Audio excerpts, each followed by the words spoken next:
Izinkan.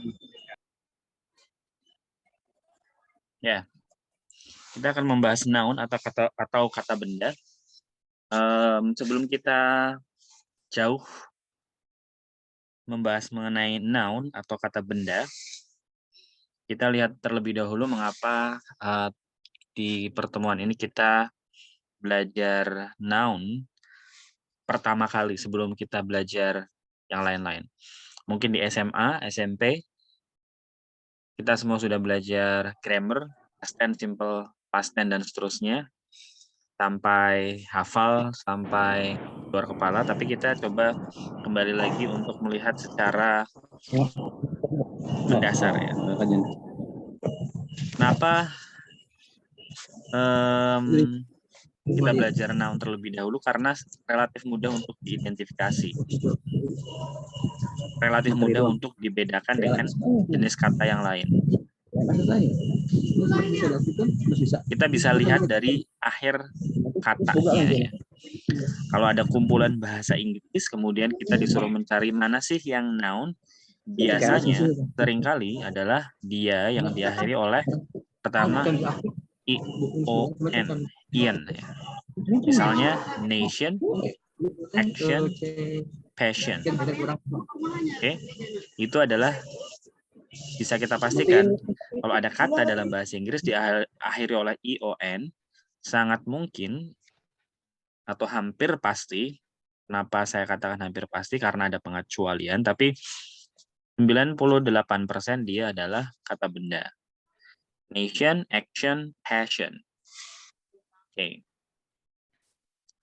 Oke, untuk mengecek apakah hadir semua, oke, coba silahkan masing-masing tuliskan arti kata nation, action, passion.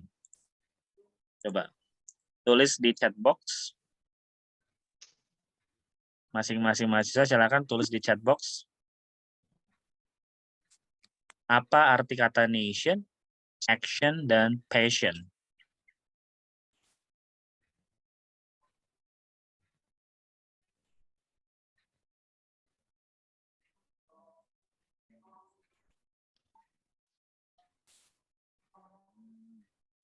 Masing-masing boleh pilih satu ya. Salah satu. Boleh pilih salah satu. Masing-masing.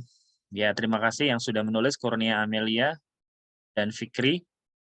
Coba yang lain silahkan ditulis juga. Pilih salah satu. Dari nation, action, dan passion itu apa artinya? Fahmi, Rifa, terima kasih. Siti Nazwa, terima kasih.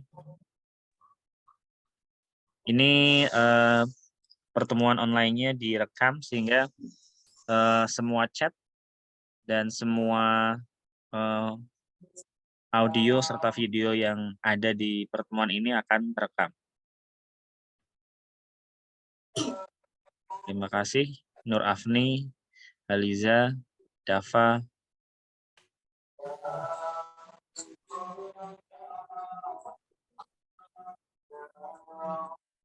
Ila.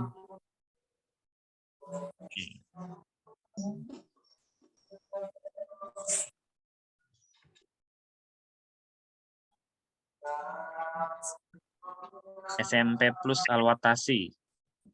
Oh iya, mohon namanya kalau bisa namanya dirubah menjadi nama sendiri ya. Jangan lupa. Makasih. Passion, gairah, gaya. Gairah boleh, gaya. Passion, penampilan.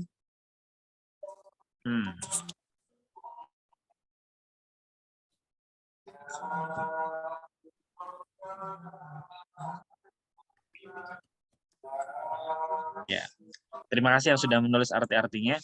Ya, nation, negara, action, tindakan atau perbuatan, passion bisa keinginan, gairah. On cam dia anjing, aduh. Ya. Ya, sekali lagi untuk yang mikrofonnya belum di-mute, belum dimatikan, minta tolong dimatikan. Kecuali nanti kalau misalkan diminta untuk menjawab atau mengajukan pertanyaan.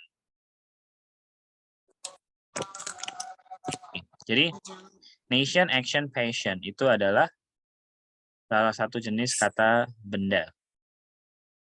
Oke, masih? Oh, sekarang masih di chat box ya. Masih di chat box, coba silahkan tulis atau beri saya satu contoh kata benda dalam bahasa Inggris yang diakhiri oleh huruf ION. Selain nation, action, dan passion. Coba. Satu mahasiswa, satu. Silakan tulis di chat box. Kira-kira apa? Kata benda dalam bahasa Inggris yang berakhiran in. Action, Fikri, terima kasih. Passion, betul.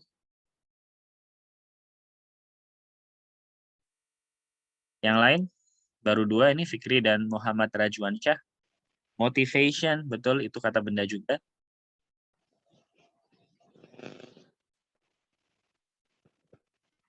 Discussion, appreciation, transportation. What else? Decision, keputusan. Collaboration, Bagas Ali, terima kasih. Silahkan. Possession, kepemilikan ya, possession. Correction, inspiration.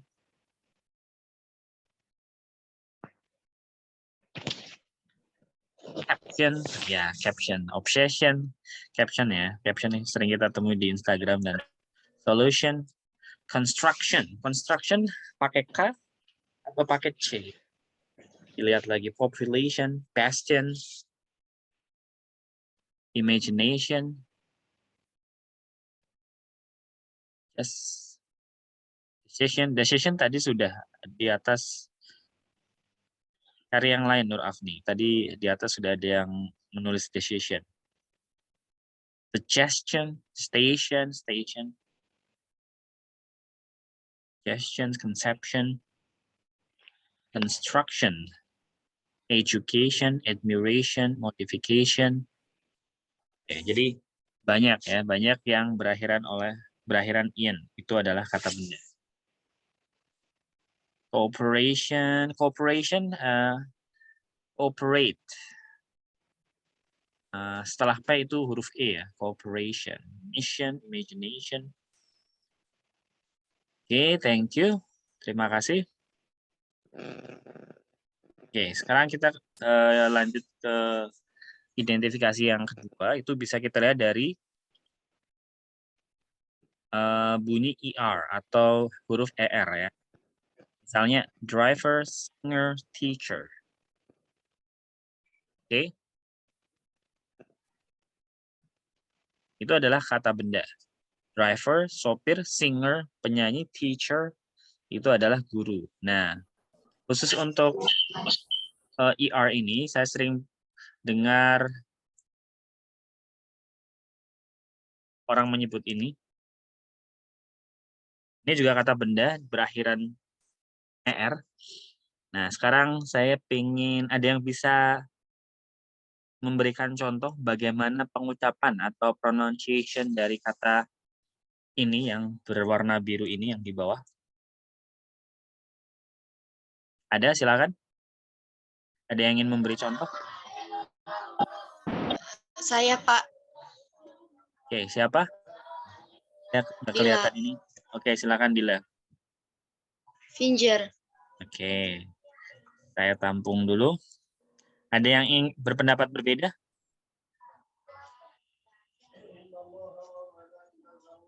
Ini berbeda pendapat mengenai cara membacanya?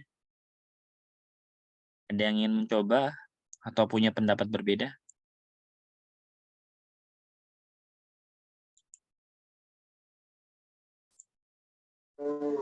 Saya ingin mencoba, Pak. Silakan, siapa? Fikri, Pak. Iya. Silakan Fikri. Finger. Oke, terima kasih Fikri dan Dila. Ya, sama-sama. Terima kasih. Saya tampung dulu. Ya, jadi Ya, kalau sedang share screen saya tidak kelihatan siapa yang berbicara, jadi saya tanya namanya. Oke, terima kasih Dila dan Fikri. Kembali ke ini FINGER, itu cara pengucapannya seperti singer. Yang ini ya, driver, singer, teacher. Itu susunan huruf-hurufnya kan mirip ya. Cara pengucapannya pun mirip. Nah, jadi jangan terbawa orang-orang di sekitar kita gitu ya. Terbawa ke dalam kelas bahasa Inggris maksudnya ya. Cara pengucapannya ya yang betul finger, singer, finger, singer, bukan finger. Kita sering dengar misalkan fingerprint seperti itu, mungkin terpengaruh entah oleh apa. Kalau di luar kelas tidak sedang mengerjakan bahasa Inggris ya silahkan menyesuaikan, tidak ada yang akan melarang gitu ya. Tapi begitu kita kembali ke kelas bahasa Inggris atau mengerjakan tugas atau tes, yang benar adalah finger, singer. Sama seperti legging, nggak ada legging. Oke, khusus untuk legging itu tidak dibaca J tapi G ya, legging. Oke. Ya, kesulitan bahasa Inggris karena kemarin ya kita sudah bahas bahwa bahasa Inggris itu menyerap kosakata dari bahasa-bahasa lain, kadang dia ada pengecualian-pengecualian. Dan itu membuat kita kesulitan. Dan ya ini contohnya, pengecualiannya seperti itu. Ada G yang dibaca G, seperti singer, finger gitu. Ada G yang dibaca J atau J. Oke. Oke, misalnya suggestion gitu ya, suggestion. Suggestion.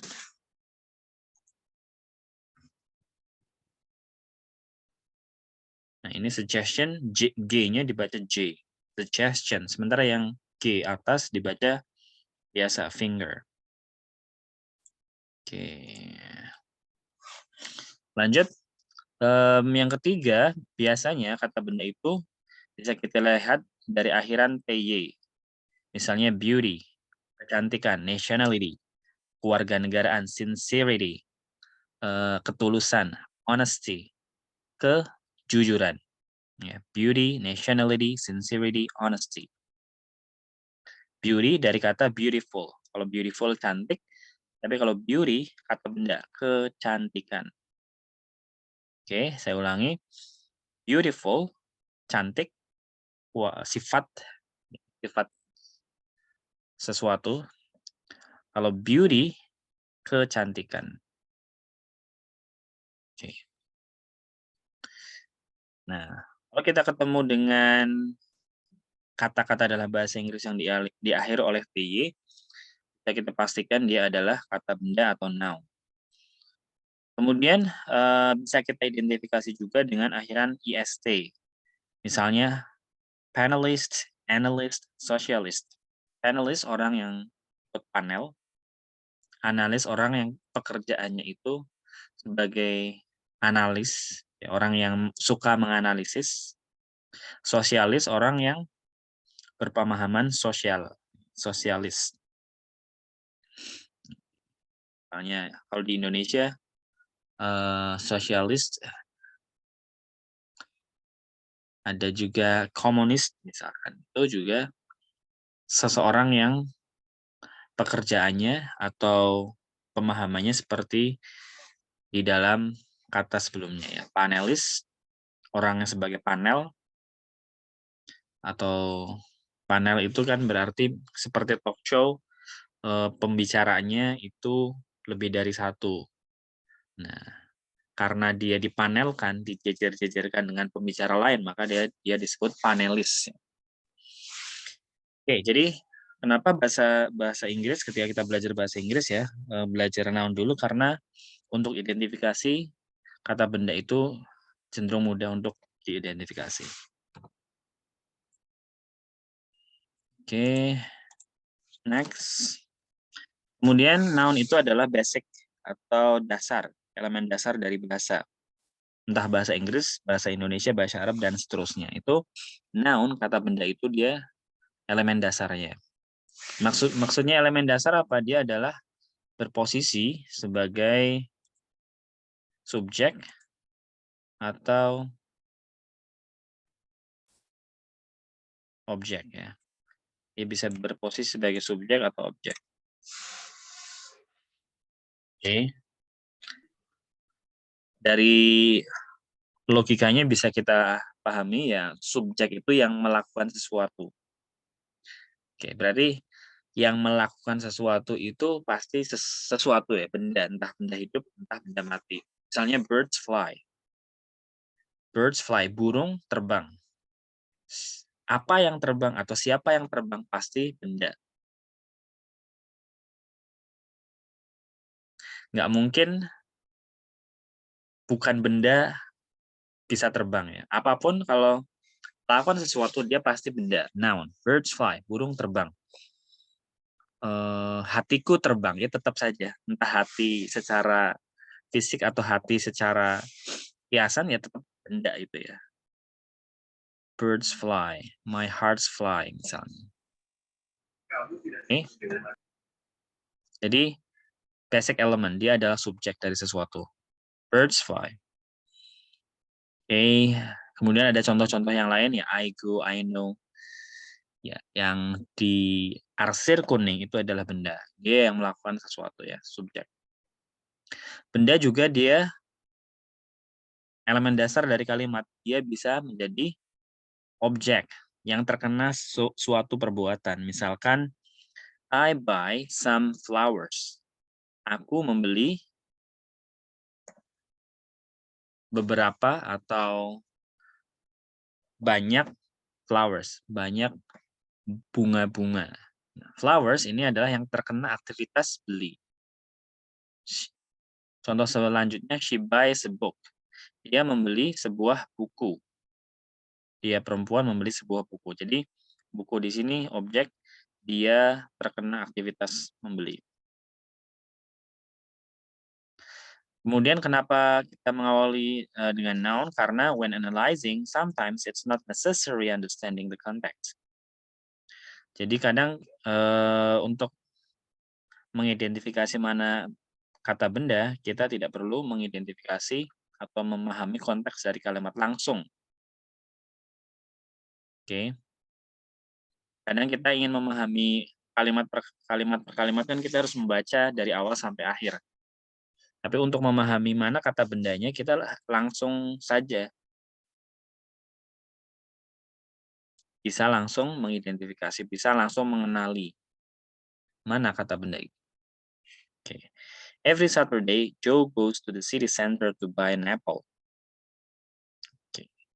Bought a book. Dia membeli buku. Nah, kata-kata yang diarsir dalam highlight kuning ini adalah kata benda. Kita bisa langsung mengidentifikasi itu adalah kata benda. Dan kita langsung paham apa itu apple, apa itu a book, dan seterusnya ya. Oke, ini pengantaranya.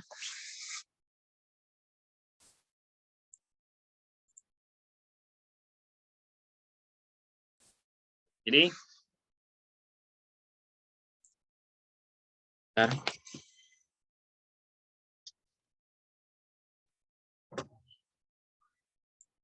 ketika kita bicara kata benda, yang pertama adalah dia bisa berjumlah satu atau lebih dari satu. Nah, dalam bahasa Inggris dia ada perubahan ketika jumlah yang ditunjuk dari kata benda itu adalah banyak atau jamak. Ini ada one potato dan six potatoes. Ada OS. OES di situ ya. Ada tambahan ES. One potato, six potatoes. Oke, kemudian bisa juga dia berakhiran. Oke. Jadi yang di sini yang ingin saya katakan adalah dalam bahasa Inggris ketika kata benda itu merujuk kepada jumlah yang lebih dari satu, maka dia berubah bentuknya. Tambahan ES. Kalau dalam bahasa Indonesia tidak ya. Aku punya satu buku. Dia punya 6 buku. Nah, ya, bukunya tetap BUKU, tidak ada BUKUS. Oke. Tidak pernah kita dengar aku punya 1 buku, dia punya 6 buku. Nggak pernah ya. Itu bedanya Indonesia dan Inggris. Oke. Oleh karena itu kita sampai pada pemahaman bahwa ada yang singular, ada yang plural.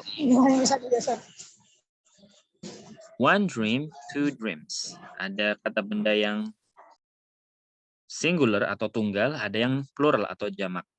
Contohnya one dream, 1 mimpi, plural 2 mimpi. Ya, 2 mimpi-mimpi. Oke. Kalau dalam bahasa Indonesia kita tidak punya kata benda jamak, jadi kalau menerjemahkan 2 dreams ya 2 mimpi. Tidak sebenarnya tidak perlu untuk bilang 2 mimpi-mimpi. Kan sudah ada 2 di depan, nggak perlu mimpi-mimpi lagi. One dream, 2 dreams. One boat, 2 boats. One shoe, 2 shoes. 1 sepatu, 2 sepatu. Oke. Boat, perahu. Shoe, sepatu. Nah, shoe itu kalau di pikiran kita sepatu mungkin langsung terbayangkan sepasang ya. Tapi kalau shoe nggak ada S-nya, nggak ada tambahan S-nya, berarti dia ya 1 saja. Entah itu kiri, entah itu kanan. One shoe. Kalau kalian ngomong sepatu yang dimaksudkan adalah sepasang sepatu, maka harus ada S-nya di belakang. S-H-O-E-S. Oke.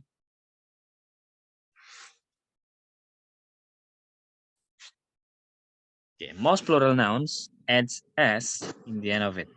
Jadi kebanyakan plural nouns itu diakhiri oleh huruf S.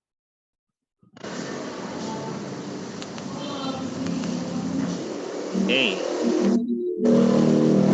Sekarang contoh yang lain, ini yang diakhiri oleh SH, CH, SS, dan X. Ada juga yang diakhiri oleh ES, yaitu ketika huruf noun-nya atau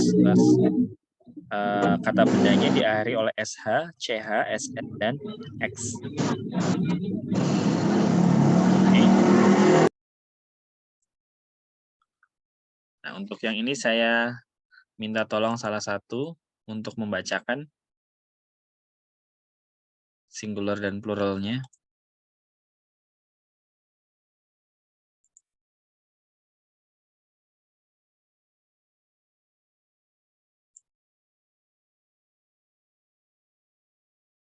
Oke.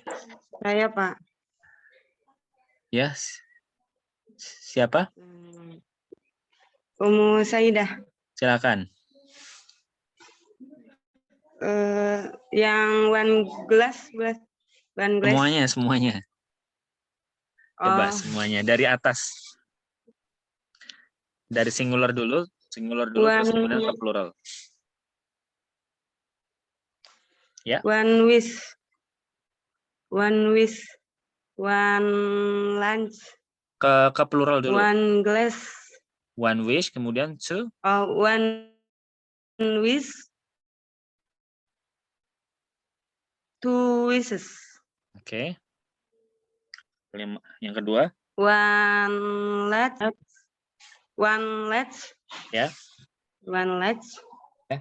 Two let's.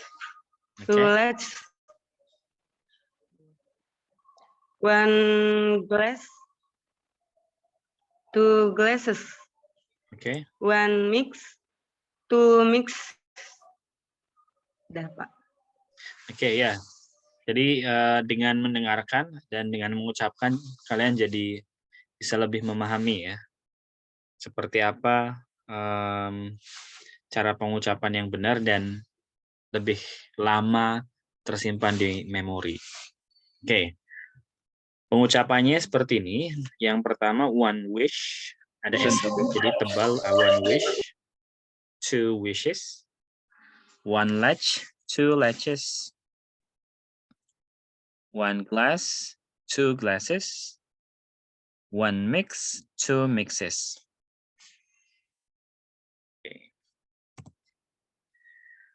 Ada juga yang dia berakhiran Y, tapi sebelum Y itu ada konsonan, ada huruf hidupnya ya.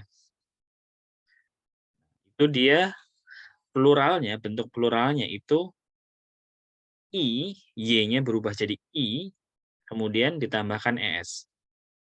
Oke, kalau yang tadi dia langsung tertambahkan ES ketika jadi plural, tapi kalau yang ini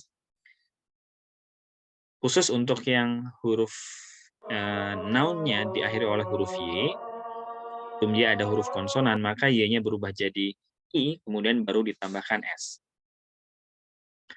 Oke, ada yang bisa membantu saya membacakan?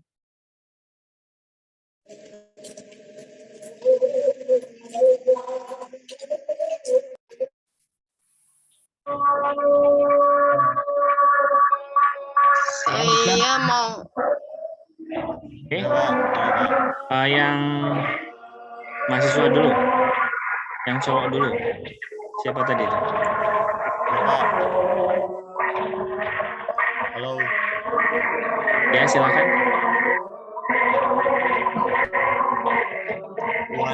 One story, two stories, Oke. one party, two parties. Oke, yes. Thank you. Terima kasih.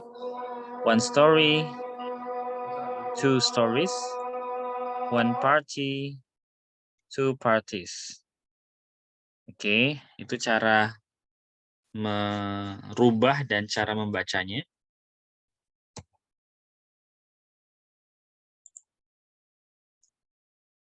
Nah, sekarang yang berakhiran Y, tetapi sebelum huruf Y-nya itu adalah huruf vowel atau vokal ya, huruf hidup ya, A, I, U, E, O. Contohnya ini boy dan Ray. Itu cara merubah menjadi pluralnya tinggal ditambahkan S saja. Ingat, kalau yang sebelumnya Y, diakhiri Y dan sebelumnya adalah huruf mati ya, maka Y-nya berubah jadi I, baru ditambahkan ES. Kalau yang ini, langsung ditambahkan S.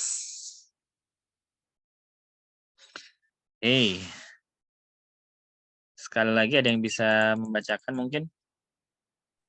saya Pak Siapa? Nur Afni. Silakan Nur Afni. One boy, two boys. One ray, two rays. One boy, two boys. One ray, two rays.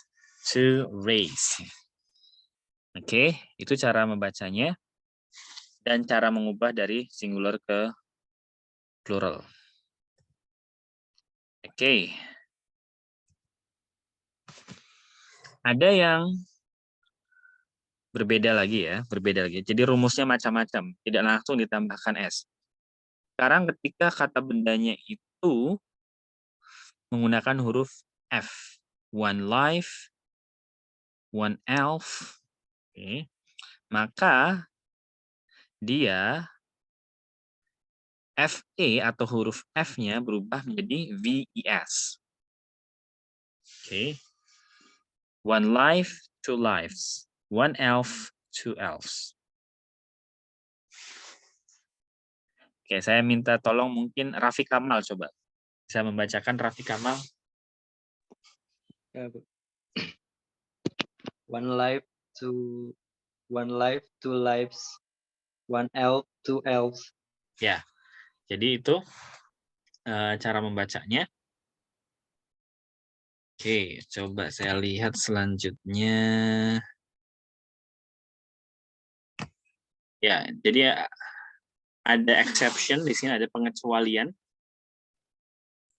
Untuk belief langsung tambahkan S. Belief itu kepercayaan, chief kepala atau pimpinan, roof cuffs, roof itu atap, cuff borgol, cliff apa yang di gunung itu, tebing.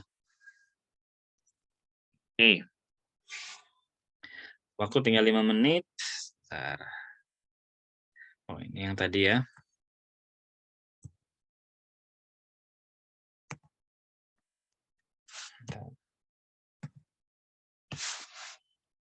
Oke, ini yang tadi ya.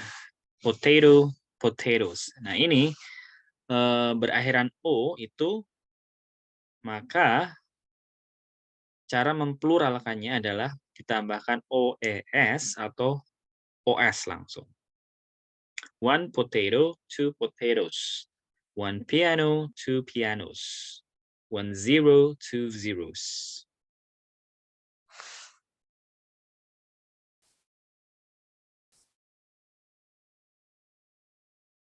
Coba saya minta tolong ke Kurnia Amelia. Baik, Pak. One potato, two potatoes, one piano, two pianos, one zero, two zeros, or zeros. Oke. Jadi ini untuk one potato, jadi two potatoes. Ini yang terakhir. Bentar ya. Ya. Dua lagi ya. Saya percepat. Kalau yang tadi itu ada rumusnya, kalau yang ini tidak ada rumusnya. Jadi maksudnya adalah harus dihafalkan langsung. Untuk kata child, goose, dan tooth. Child, satu anak menjadi dua anak adalah children. Sementara goose, angsa menjadi geese. Oke. Jadi bukan menjadi gooseren, tapi geese. Tooth, gigi menjadi teeth. Oke, itu maksudnya irregular. Jadi tidak ada rumusnya, ya langsung kita hafalkan saja. Kalau ketemu tooth, oh berarti pluralnya adalah teeth. Seperti itu. Nah, ini yang terakhir. Oh, masih benar. Oke, saya percepat. Terus ada yang sama ya, yang bentuknya sama antara singular dan pluralnya. Deer dan two deer. One sheep, two sheep. One species, two species. Tidak berubah. Oke, ini foreign plurals. Jadi kata benda yang berasal dari non bahasa Inggris ya, dari bahasa asing, entah Yunani ataupun Latin. Misalnya bacterium. One bacterium, two bacteria. One cactus, two cacti. One crisis, two crises. Crisis ini pakai E. Kalau satu pakai I. One phenomenon, two phenomena. Oke. Kaktus dan kakti ini mengikut alumnus dan alumni itu sama cara plural dan singularnya seperti kaktus dan kakti. Nah, jadi kalau saya adalah alumnus Unida, tapi kalau kita adalah alumni Unida. Seperti itu. Oke, ya. Oke, setelah ini kita akan mengerjakan, kalian akan mengerjakan